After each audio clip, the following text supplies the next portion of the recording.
Hello everybody. Today I'll be going over how to give yourself operator status on your Minecraft server. Operator status means that you will be able to run any command on your Minecraft server without restrictions if you're playing on vanilla. Servers running Spigot or Paper may have plugins which conflict with operator and will need to have their permissions set manually. Now, first of all, you will have to navigate to your server and navigate to something called the console. You should see a bunch of text here. Now, next thing you want to do is go to Minecraft and connect your server through your IP address that is listed right here. You want to join your server, and it will say that I've joined the game.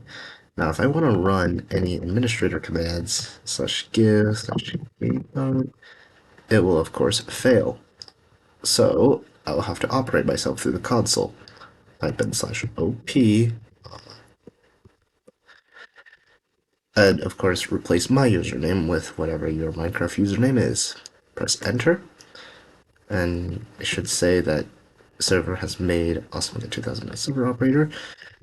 And now you can go to creative and everything else. So that'll be all for this video. Hope this video helped you, and be sure to check the video description for 10% off your first month with Astral Services. My name is Awesome 2000, and I wish you have a good day. Bye bye.